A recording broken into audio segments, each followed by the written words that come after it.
Thank you for watching GTV Breakfast. My name is Kafui Day. My guest is Madam Comfort Doyoe Cudjoe, Honorable Member of Parliament for Ada in the Greater Accra region and Deputy Majority Whip in the House of Parliament. Madam Cudjoe, good to have you on the show.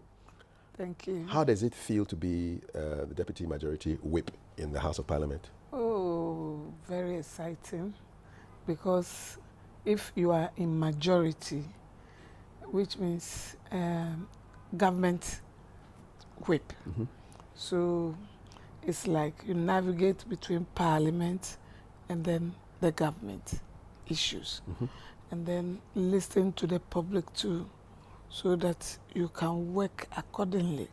So it's very exciting, though you have to work hard as a government whip. So that's what we are doing now. What does a whip do? It is our duty to make sure members are in the chamber, members are well catered for. We help the ministers to bring their business to the floor of Parliament, and then explain issues to members when they are not getting it. You need to make sure you check on them to see their problems so that you can fix them, for them to feel comfortable to be in the chamber. You have to control all of them and make sure their welfare and everything is intact. You are like an HR manager or welfare officer for your members, correct? Combination, and you whip all of them. Okay.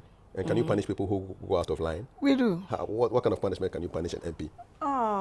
Let's say you are to come and you have not come. Whatever you are doing, we can say you won't be part of it. We have a lot of punishment in the discuss. At times they don't even know it's a punishment, but we as whip, we know that this is a punishment for him. Let's say come at 8 and you are here at 10, and maybe let's say there is a document or something that we are sharing. We can tell you it's finished because we give you a timeline and you are not here on time. Simple as that.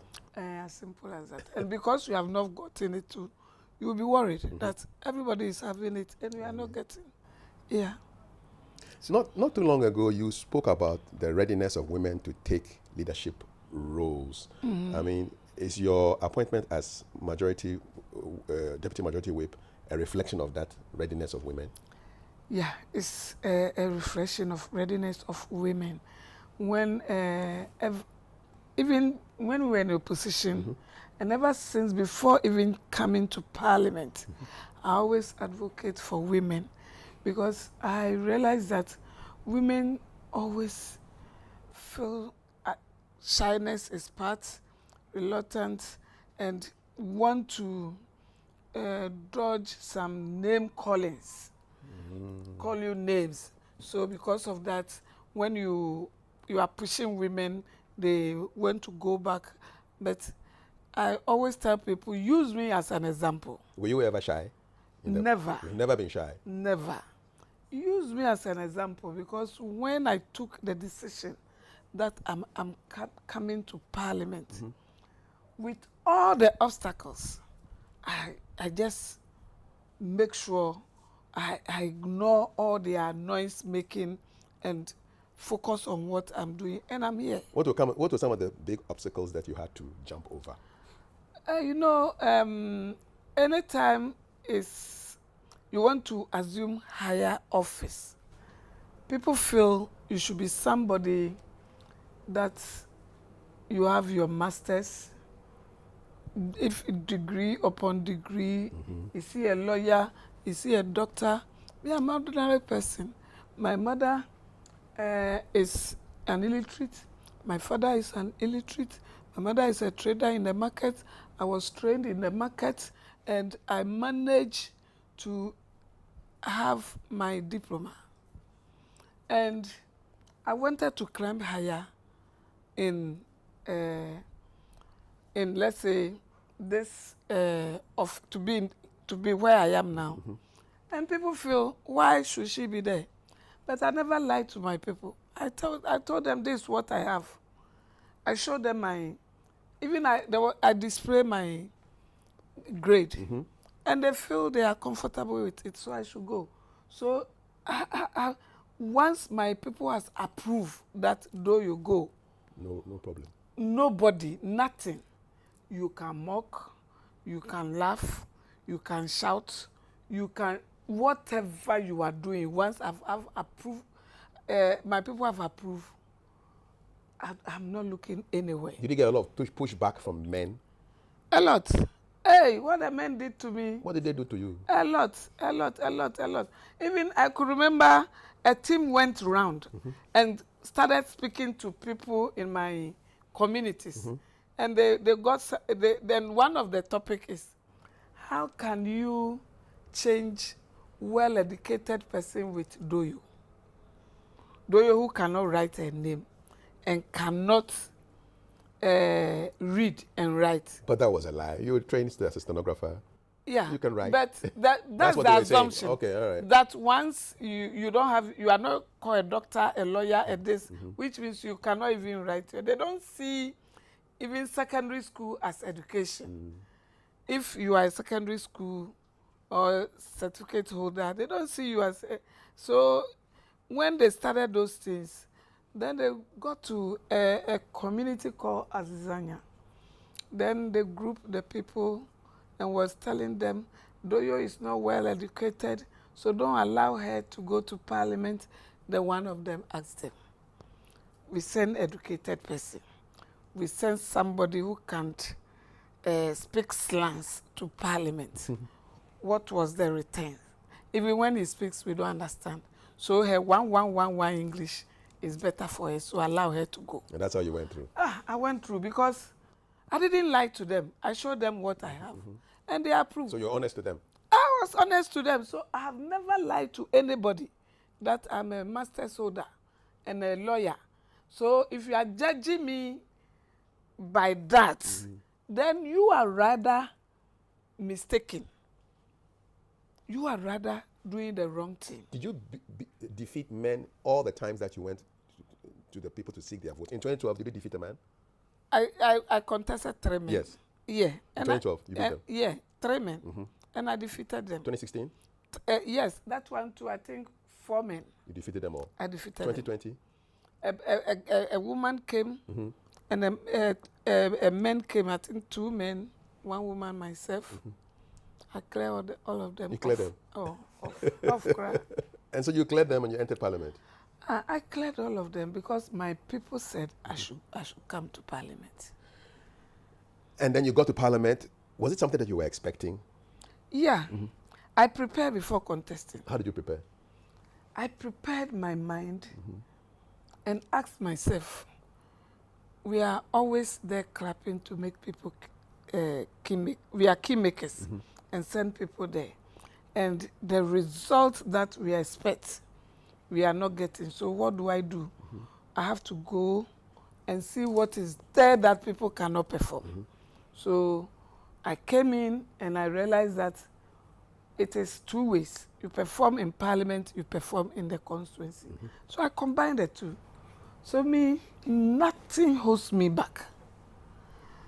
Not because we go to TikTok to laugh, make fun of me. Do people do that to you? They do a lot, and I don't care because they go to TikTok. All the social media, and Doyoe did this, and he said this, and he said that. But what I said, there is sense in it. I'm using wisdom. I use wisdom when I get to inside the chamber. So I don't focus on whatever you think you are marking. If you are a marker, continue marking. But I'm making my inroads and I'm making sense to my constituents. I'm making sense to Ghanaians who are not there to mark English. I'm making sense to them because I'm using wisdom and I have the wisdom that I can put my cases across. You seem to have a very tough skin in terms of politics. Where did you develop this toughness from? Oh, I can see it's nature because I'm not born this soft type, and I'm not a fine girl. And I don't want to be a fine girl. What is a fine girl? A fine girl, people who want to please people because this one said this, so I want to please you. So you're not a fine girl? No. I'm not here to please anybody. What are you then, if you're not a fine girl? I'm a girl by herself. Mm-hmm. So I'm here to deliver on why I'm here. So I'm not here to please anybody. That somebody will mark English when I speak English, so I have to. No, I'm not here to satisfy you. So those marking the English, I will continue to disappoint you. But there's nothing wrong with your English. That's what they think. So I will continue to disappoint them. I'm sure they must have been even more disappointed when President Mahama appointed you Minister of State in charge of social and allied institutions back in 2013. Wasn't that a big surprise for some of your haters? A lot. Even some people say, why do you? But when I went there, I had my mark. I was in a cabinet with president. Mm-hmm. And my contributions are pure grassroots contribution. Because I don't look into the books to contribute. So you can bring your books and I'll bring the reality on the grounds. And that's the reality on the grounds. I will bring the realities and you yourself will see that, this is the reality. Because the books, who wrote them? Are they Ghanaians that wrote them? Are they not written from Europe that we are copying them? Does it tally with what we do here? It doesn't. That's why we are having difficulties. That's why we are having the challenges. We're not customizing ourselves to our No, to our culture. You see, so when you read and you come there and you want to implement it, those in the market, whatever you do, they can't cooperate with you. Mm-hmm. So why don't we focus on our culture and believe that we are Africans? And Africans, this is the way we do our things. And you know, at times I laugh because if they say we shouldn't eat in the evening, if the book, a scientist come out to say don't eat after 6, it was that long ago when we were young. That's why they say we don't sell charcoal in the night. So that nobody go and cook. So that you don't cook in the night. Which means those okay, when gender committee, I always want to be there. Since I came, I have been there and I'm still there because I believe in gender issue. When it comes to gender issue, we need to look at equity so that we can all be at the same page. Are we doing well in Ghana in terms of gender issues? Not at all. Not at all. And it's not Ghana alone because when we travel to other conferences, you can see that a lot of countries are struggling when it comes to gender issues. Why? Why is it so? I sat and asked myself this question and I realized that it was the culture. The culture that is a man that will provide. A man will give school fees, rent, when it comes to housekeeping money, job money, and everything, we will look at it as is the man's responsibility. It's not? That's why it's like we don't have that equity, you see. But men will say it's their role to provide. It's their role to provide, but when the men start to believe that if I give my wife the chance to have the equality state, she can also support me when it comes to fees, when it comes to housekeeping money. When they begin to believe, they will appreciate the women to come up. But because they feel they do everything, so they feel they should be the only people who should be in the front line. So we have to change that attitude. I've started telling women that change that attitude. If you are working, if your man gives chop money and you feel it's not enough, oh, this is not enough, but I'm adding something to it. So that man will be praying that you get somewhere to work so that when you get something, you can support him. Okay. Let's talk about some of the things you've said. I mean, in November of 2023, during a debate on the budget, you spoke about the financial burden that sanitary products are placing on women. And I'm sure you must be happy listening to the current finance minister who wants to make sanitary products available for young girls to deal with this particular burden. I mean, how does that make you feel? I feel good because I can say our first of all thank His Excellency John Dramani Mahama for giving us a woman as a vice president and a woman who feels for women and girls. Because if you have been a girl before and you know the difference why and reasons why girls should be provided with sanitary pad, because some of them even are pregnant because of sanitary pad. How? But it's my period time and I have to change. You buy that thing, it's the pack have 4 in it.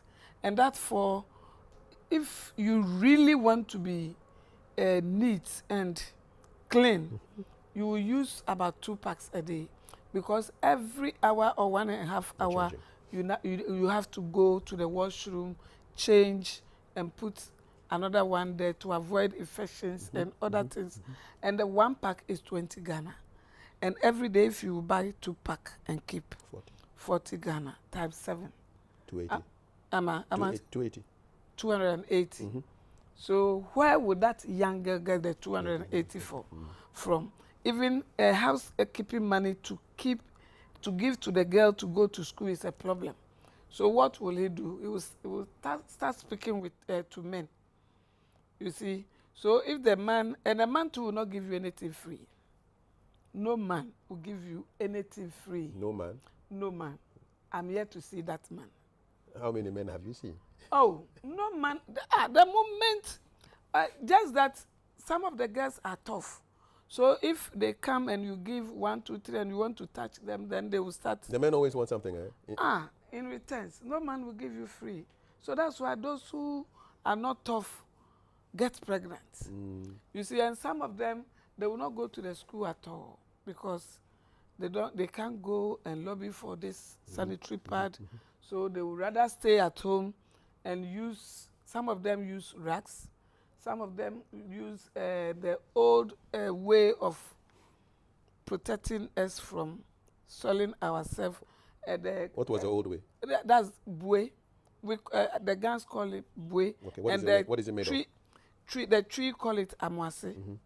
It's a cloth, red cloth. They use it in the house. So she would prefer